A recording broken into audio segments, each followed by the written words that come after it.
Hello everyone, welcome back to part 2 of chapter 27. In the previous video, we defined the difference between series and parallel resistors and what they have in common versus what is different, along with how we can find the equivalent resistance of their combinations.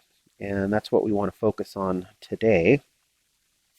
Down here I have a resistor circuit drawn out. We have a battery and 6 different resistors laid out in the system.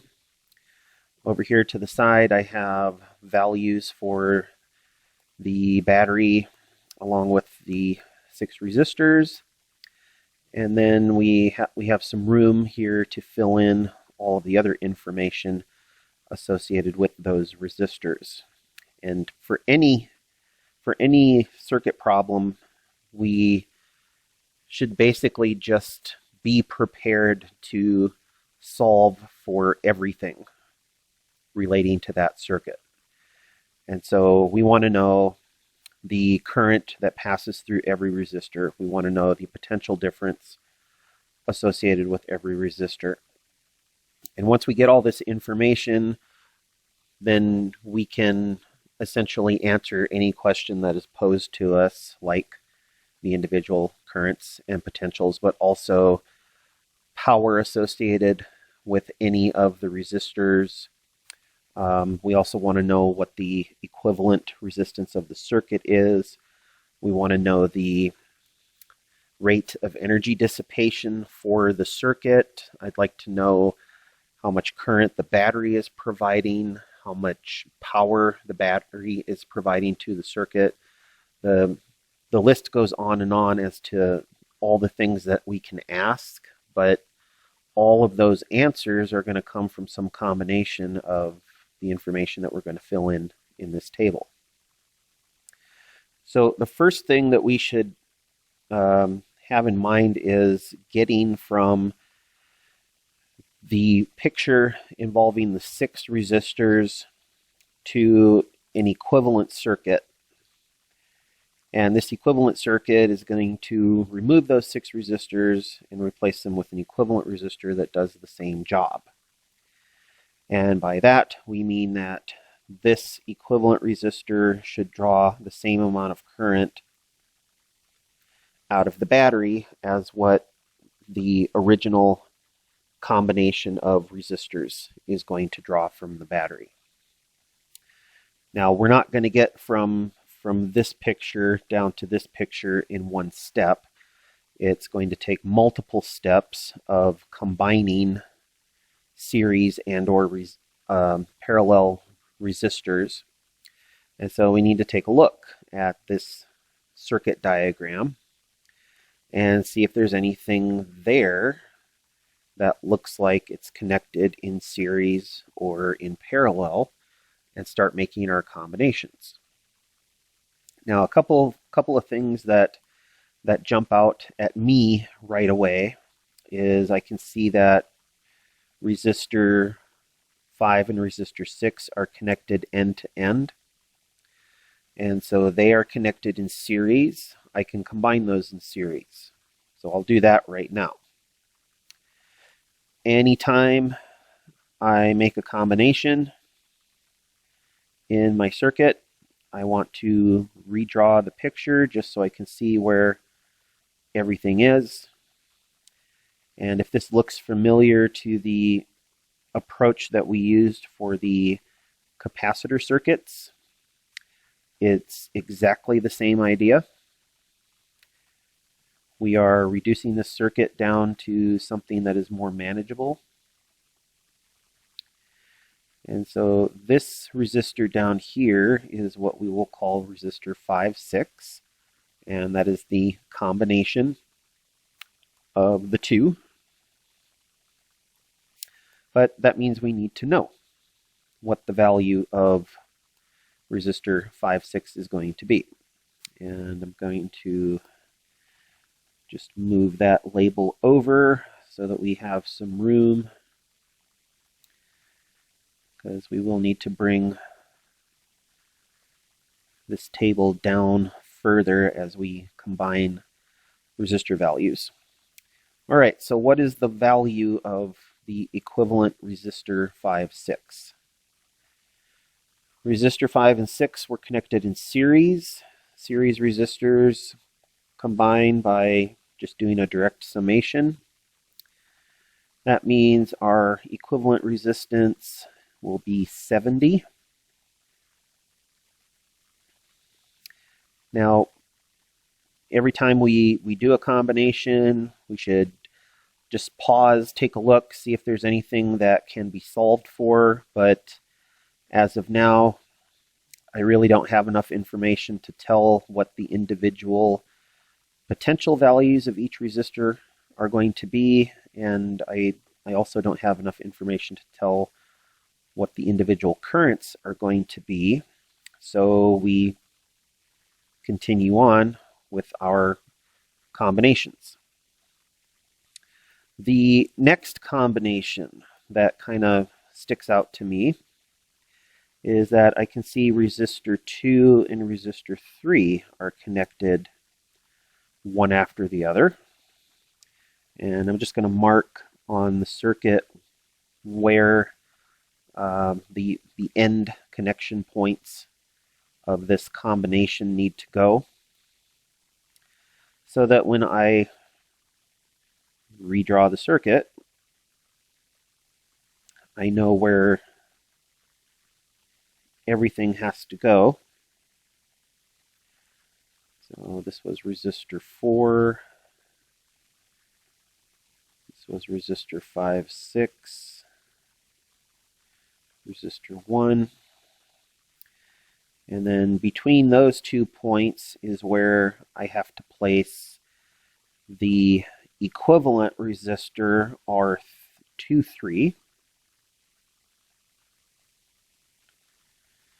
All right. And that means I need to know the value of resistor R23. Squeeze it in there. Resistor 2 and 3 were also in series, so we can find their equivalent value by adding the resistors together. 5 and 15 makes 20. And so this is what our new version of the circuit looks like. Next step, next combination. The next combination that I see is that resistor 2, 3 has its head and tail connected at the same points as resistor 4. And so those two resistors are connected in parallel. And that means that for the other resistors in the system, R1, R5, 6, we will be able to replace R2, 3, and R4 with a combined R2, 3, 4. And so we need to know what that resistor value is going to equal. R2, 3, 4.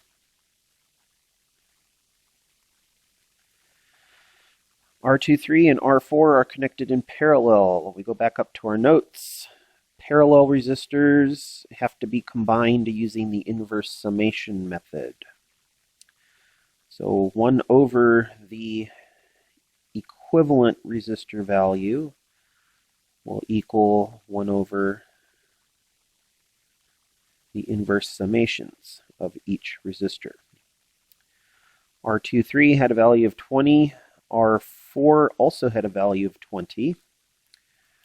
So 1 over 20 plus 1 over 20 makes 2 over 20. But that is not our answer. That is the inverse of our answer. We have to remember to flip over both sides. And that results in a equivalent value of 10. So we have 10. And there's only one more step. Resistor 1, resistor 2, 3, 4, and resistor 5, 6 are all connected end to end. That means they're all connected in series. We can combine all three of them at once. Because they are connected in series, all we need to do is add their values together directly, and that will give us the value of the equivalent resistance for the circuit. So R1 plus R234 plus R56. R1 is 10. R234 is 10. And R56 is 70. 70 plus 10 plus 10 is 90. And so 90 ohms is the equivalent resistance of our circuit. That is connected to a battery which has a value of 100 volts. Ohm's law says that the current that will be drawn from the battery will be the ratio of the two. We have 100 over 90, which is 10 over 9. And 10 over 9 is probably not going to be the nicest of decimal values, but we can definitely get a value. So calculator time, 10 divided by 9 is 1.11 repeating, but I'll just go with that. And this is in amps. So now what? Well, now that we know the equivalent resistor, we know that the potential difference across that equivalent resistor is the potential of the battery. And we can start filling in our table. We know that this equivalent resistor is connected directly to the battery, so it has 100 volts potential. And we just solved for the current that would be passing through that equivalent resistor, 1.1 amps. We now know everything that there is to know about this picture. And so we backtrack. We're going to backtrack to the previous picture. We're going to deconstruct our equivalent resistor back into resistor 1, resistor 2, 3, 4, and resistor 5, 6. Those resistors were connected in series. We know that series resistors must have the same current.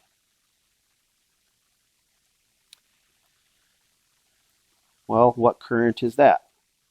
Well, it was the same current that came out of the battery and went through their equivalent resistance. So all three of these resistors will have a current value of 1.11 repeating passing through them, because there is only one path that that current can travel. It has to go through all three of those resistors.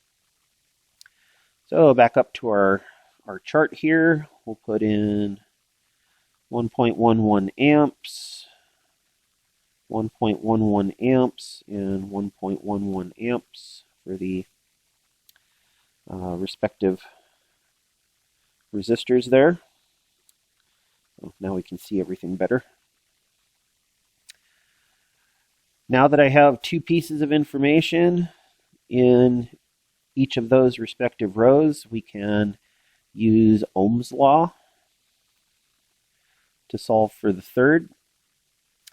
In the case of resistor 1, we have a current of 1.11 amps going through a 10 ohm resistor, so that's going to result in a potential difference of 11.11 repeating.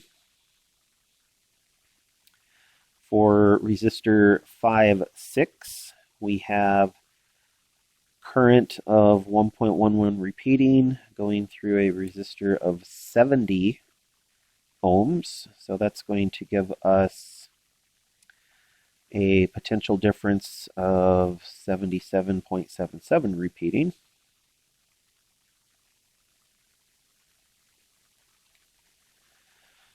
And then for resistor 234, there's another resistance value of 10, another current of 1.11, so that's going to result in a potential of 1.11 repeating. And at this point, we do a self-check. Every time we go back, we need to do a self-check. In particular, this self-check needs to be the conservation of the potential difference across the battery. We know that our battery has a potential difference of 100 volts between those 2 points, but we can get from one point to another by traveling through those 3 resistors. And that means that the combination of their potentials must add up to equal the potential of the battery. So 11.11 plus 11.11 plus 77.77.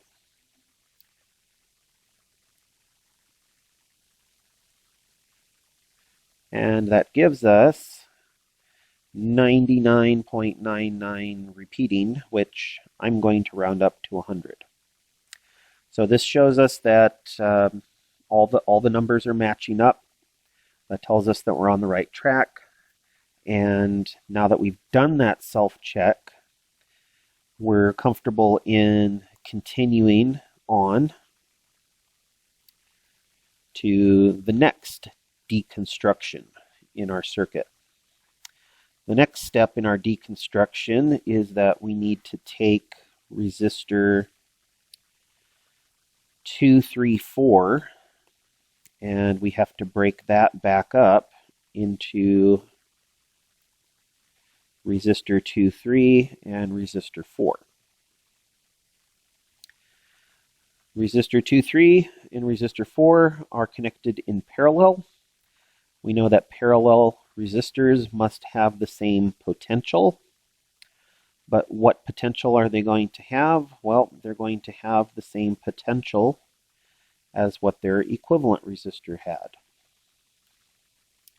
Their equivalent resistance of R234 had a potential difference of 11.11. As such, resistor 2.3 will get a potential difference of 11.11, and resistor 4 will get a potential difference of 11.11.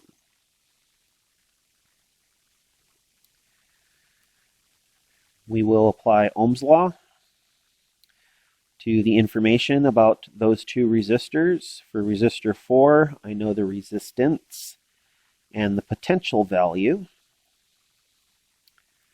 As such, I can use that information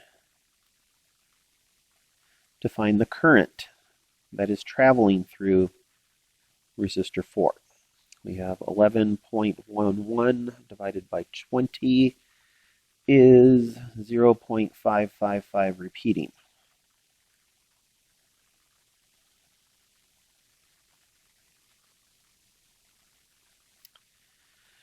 The current traveling through resistor 2.3 will be the potential across resistor 2.3, also 11.11, divided by the resistance of resistor 2.3, which is also 20, and so we're going to get 5.55 again. All right, self-check. Every time we get some answers, we have to be able to do a self-check. And the self-check will involve the answers that you got. So what are we supposed to do with these current values? Well, think about the current that was traveling through resistor 234. That current now has to be split to travel through resistor 23 and resistor 4. As such, the combination of those two currents must equal the current that was passing through their equivalent. So does 0.555 plus 0.555 equal 1.11? And it does. So that self-check is valid. And that means we're ready to continue backtracking through our circuit. We now know everything that there is to know about that picture, and so we backtrack. During this backtrack, we are taking resistor 2.3 and we are breaking it up into resistor 2 and resistor 3. Resistor 2 and resistor 3 are connected in series, so they must have the same current. What current are they going to have? Well, they're going to have the same current as what their equivalent had. Resistor 2.3 has a current of 0.555 repeating, so resistor 2 gets a current of 0.555 repeating, and resistor 3 gets a current of 0.555 repeating. Back to Ohm's law. We're going to use Ohm's law on those two resistors to figure out what the potential difference across each resistor is. And Ohm's law, in this case, is already set up to be solved for the potential. We have resistance of 5, we have current of 0.555 repeating. We get a potential difference of 2.77 repeating. For resistor 3, we have 15 for resistance, 0.555 repeating, and this makes for 8.333 repeating.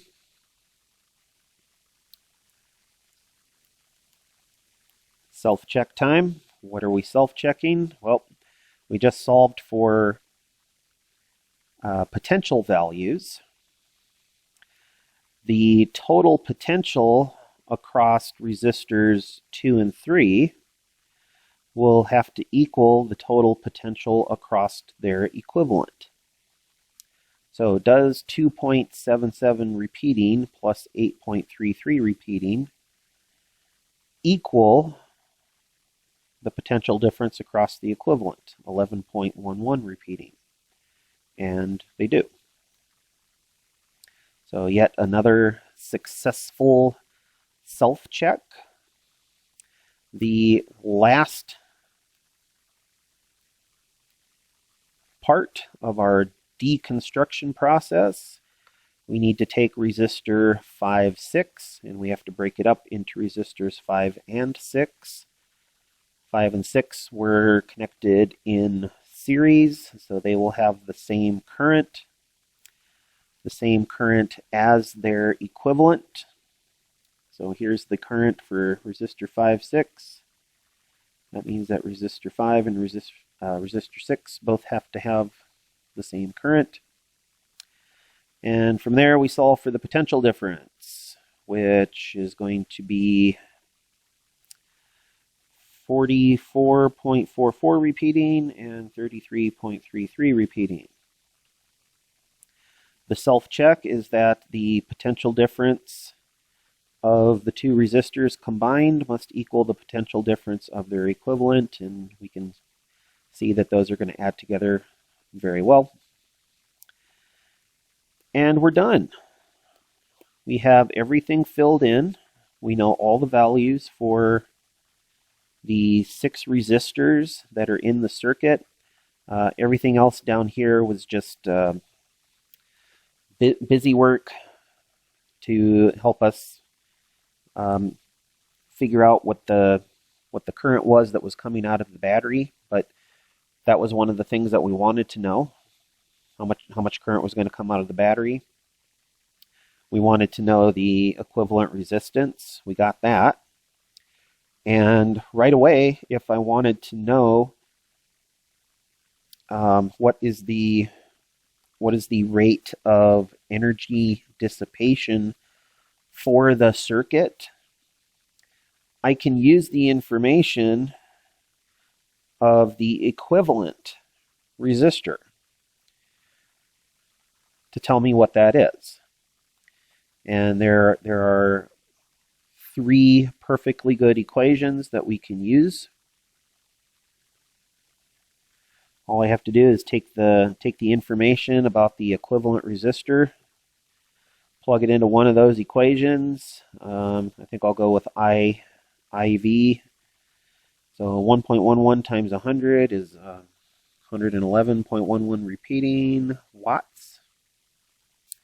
So that is how much energy the battery is providing to the circuit. But that is also going to be the rate at which the combined resistor system is going to dissipate that energy in the form of heat. And that comes from a conservation of energy argument. As for everything else, I have values for resistance, current, potential for all of the resistors. I can very easily answer any power question concerning any of those resistors. But there's one thing that I want to bring to our attention before we close out this example. Let's go back to the original diagram. I'm going to get rid of this stuff here so that it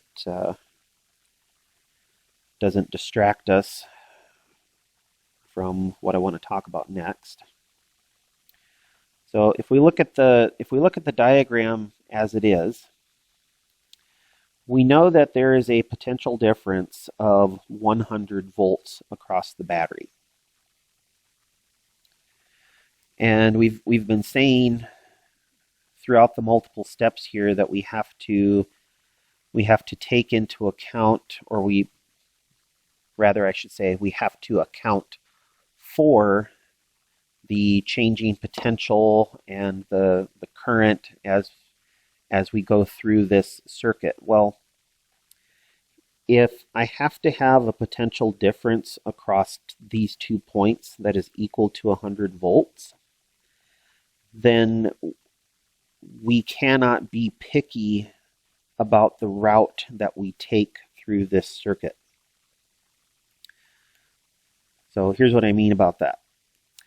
To get between these 2 points, the obvious easy way would just be to go across the battery. So that's one potential path that I could take through the circuit and achieve the 100 volt difference. But I could also take this path through the circuit. And if I do that, I would also have to account for a potential difference of 100 volts. Well, what do you pass through if you take that route? You pass through resistor 1, resistor 2, resistor 3, resistor 5, and resistor 6. Resistor 4 is not part of that route. So if I did everything right, then accounting for the potential differences of each resistor that I pass through will have to equal the same potential difference as what we had across the battery, because I am traveling between the same 2 points. So here we go. This is our final self-check method. We have 11.11 for V1. We had 2.77 repeating for V2. V3 was 8.33 repeating. V5 was 44.44. And V6 was 33.33. And we get our calculator out. The 33.33 and the 44.44 makes 77.77 repeating. We'll add the 8.33 repeating. We'll add the 2.77 repeating. And the 11.11 repeating. And I get 99.999 repeating, which, again, I'm satisfied that that's going to round up to equal 100 volts. Another possible route to get through this circuit is to go through resistor 1, resistor 4, resistor 5, and resistor 6. That will also get me between the two sides of the battery. And so that means that the potential of resistor 1 plus the potential of resistor 4 plus the potential of resistor 5 plus the potential of resistor 6 must also add up to 100. Resistor 4 had a potential of 11.11, and then 5 and 6 had these for the respective potentials. And so here we had the 77.77. Here we're going to add 22.22 to that, which is going to come out to the 99.999 repeating again, which is equal. So I think I mentioned it before, but these circuit problems are like the ultimate Sudoku. Everything has to fit in perfectly. Otherwise, things are going to start falling apart really quick. And these self-checks are critical as we go along the way, because looking at my work here, if I were to just show this to you as is, you would probably have no hope of following along with what I did. But that's because I went step by step by step, marking everything, making notes along the way, doing self-checks. But everything that I need is right here. And all the numbers that I have inside my table perfectly match up with the diagram that we've made for this circuit. So this final self-check method that we have here of going through different paths in the circuit and accounting for all the different potential values is called Kirchhoff's law. And Kirchhoff's law says that the summation of potential values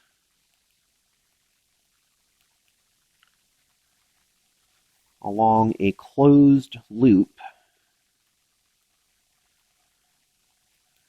must equal 0. So let's take another look at our circuit up here. Well, we went through a couple of different closed paths within the circuit, but they didn't add up to 0. They added up to 100. But that's because I didn't actually perform a closed loop. For a closed loop, I would have to, oops, don't know where that came from. For a closed loop, I would have to start and end at the same point in the circuit. That's not what we did. We started on one side of the battery and we ended on the other. So let's see what would happen with a simpler circuit using Kirchhoff's law. I'm just going to plug in two resistors, resistor 1, resistor 2. We'll put in a battery of 20 volts. Resistor 1 can be 5 ohms. Resistor 2 can be 15 ohms. All right. So to start, what would be the current that is present within this circuit? And we only have one loop within this circuit. We're going to see our current traveling this way because the positive end of our battery is on the top. So we're going to see our positive charge flow go in that clockwise direction. Resistor 1 and resistor 2 are connected in series. We can very quickly combine them into an equivalent resistor of 20 ohms. 20 because series resistors add directly. Our 20 volt battery applied to our 20 ohm equivalent resistor will result in a current that is equal to 1 amp. All right, so let's see what Kirchhoff's law says about this. First of all, we need to establish what it means to have a closed loop. And there are some helpful steps that will go with Kirchhoff's law to help us in setting up our equations. So the first step in Kirchhoff's law is to choose a starting point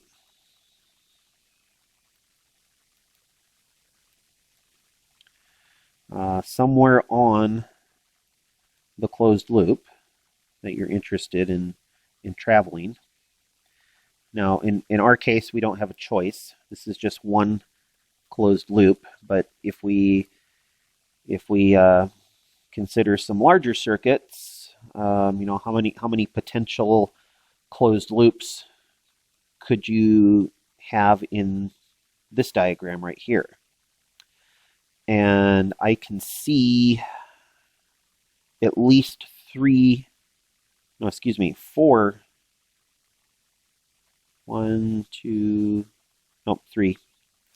can see three distinct closed loops in that circuit.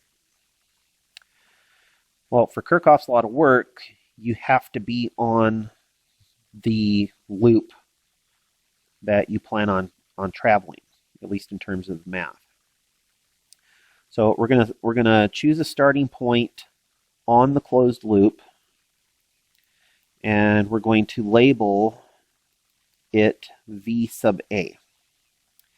And this is just a random starting point. It can be anywhere on the closed loop.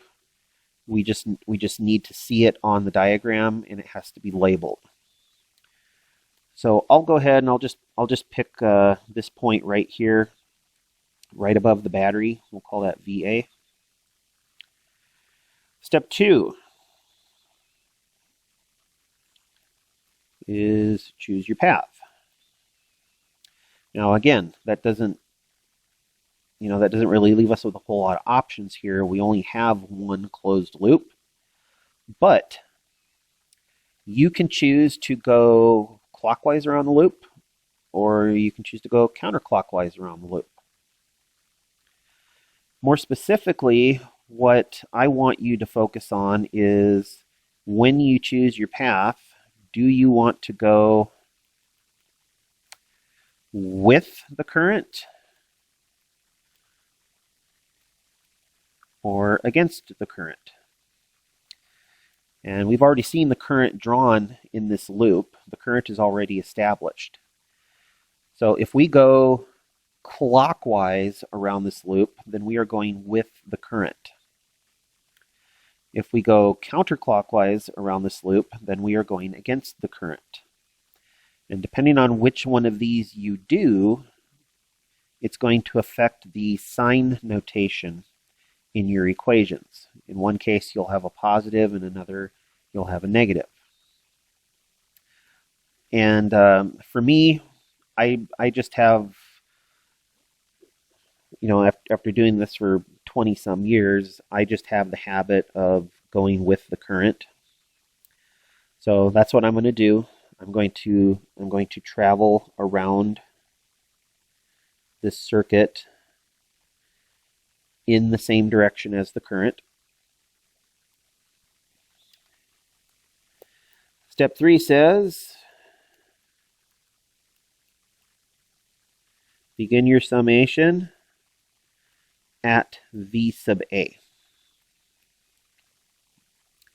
So we're going to start at V sub A, right here in this top left corner. And we're going to travel clockwise around the loop, adding up the potential differences for everything that we encounter. So we're going to have to include the potential difference across resistor 1, the potential difference across resistor 2, and in order to get back to the original starting point, we also have to consider the potential difference that we get when we go across the battery. So here's what happens. If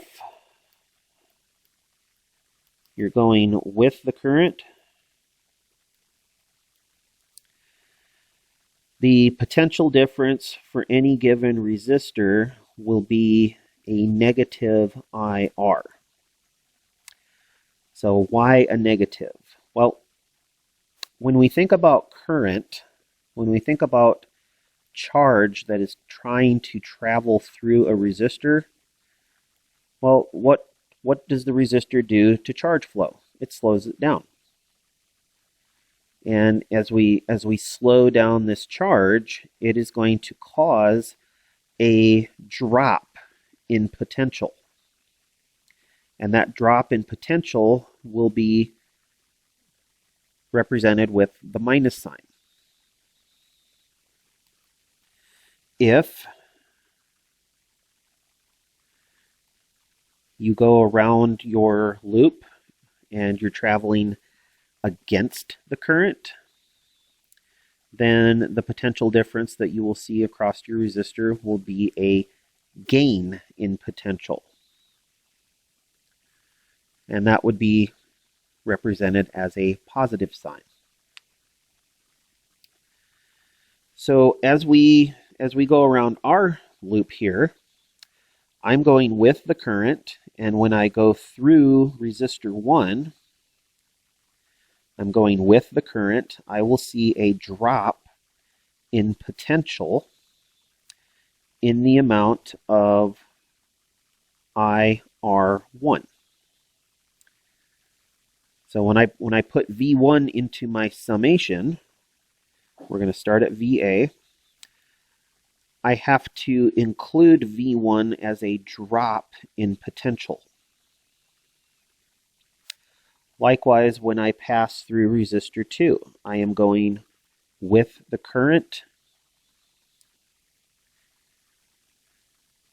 The potential difference across resistor 2 will result in a drop of potential in that amount. Now, we're not done yet because we still have to go through the battery. So how do we figure out the potential difference for a battery? Well, for a battery, the sign on the emerging plate is the sign on the potential difference.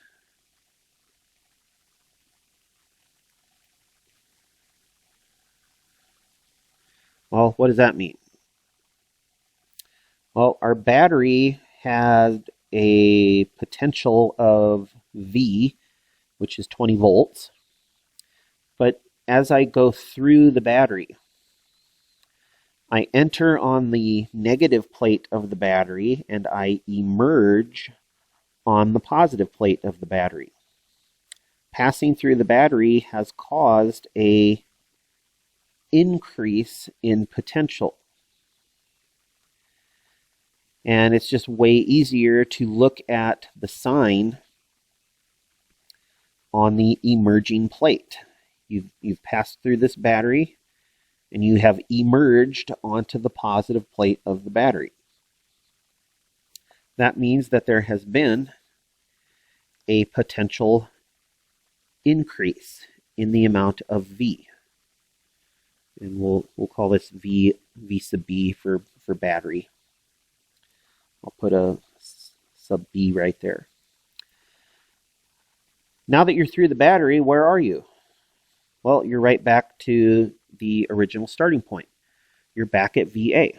So this entire journey along this closed loop in your circuit has gotten you back to VA. Well, now you can see why we were able to choose a random starting point in our circuit, because we don't need to know the value of VA. We just needed to have a starting point for our summation. What we're left with is potential differences of the actual items that we passed through. There were only 3 things that we passed through. We had the 2 resistors and the battery. And what does their summation add up to? It adds up to 0, which is exactly what Kirchhoff's law says. The sum of potentials along any closed loop must equal 0. We need to follow these steps very carefully, otherwise we're not going to get the proper summation. But now, let's be a bit nicer to ourselves. Let's add the V1, V2 terms over to the other side so that we have just positive terms in our math. Well, what was V1 equal to? Well, V1 was equal to the potential of the first resistor, that's IR1. V2 was equal to the potential of resistor 2. And VB, well, that was equal to the potential of the battery, which we were given. That was 20. And what happens next is that we have a couple of terms with the common current value. We can factor that out. And what Kirchhoff's law has done for us in this case, we already knew that this was a system of series resistors. And so we knew that we could just add them together. But Kirchhoff's law has done that for us automatically. Kirchhoff's law has actually performed the equivalent resistance step for us as we went through and we did all that summation. So we had 20 volts from the battery, we have a current of I, and we have a combined resistance value of 20, and so we've reproduced the current that is present in our resistor circuit. Now you're probably thinking to yourself, why would we want to go through all of this additional hassle to get the same answer as what the equivalent approach would do? And the reason for that is that this example was overly simplified. The next example will be an example that includes more than one battery. And when you have more than one battery in your system,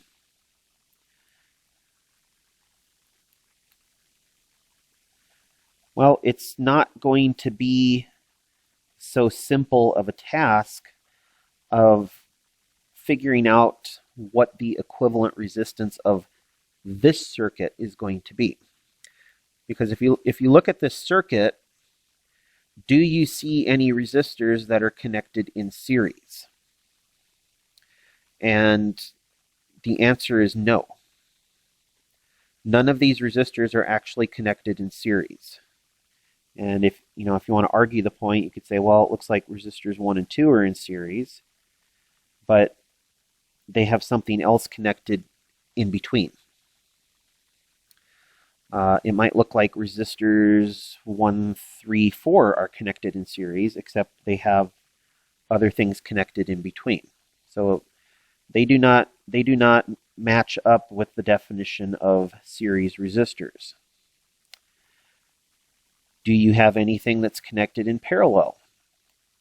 Well, it looks like resistors 1 and 4 are in parallel, but do they have their ends connected together at the same points? And the answer is no, because you have the first battery in between those two ends, and you have resistor 3 in between those two ends. Technically, this circuit diagram has neither parallel or series resistor combinations. And so how are we to figure out what the potential differences across each resistor are going to be? How do we figure out the current that is passing through each of these resistors? Well, the equivalent resistor approach has failed us. But we have multiple closed loops that exist within this circuit. There are 3 of them. We have one loop on the left-hand side. We have a loop on the right-hand side. And then you could argue that there is a third loop that goes around the perimeter of this circuit. And every closed loop in a circuit is a potential summation equation. And for every equation that we come up with, that is information that can be used to solve for unknown quantities like current and potential. That's what we're going to do at the next video. We're going to look at this circuit in particular. We'll plug in some values for the batteries and the resistors, but we're going to solve for everything. We want to know the potential difference across each resistor. We want to know the current through each resistor. And we will use Kirchhoff's law to accomplish that. So, see you at the next video.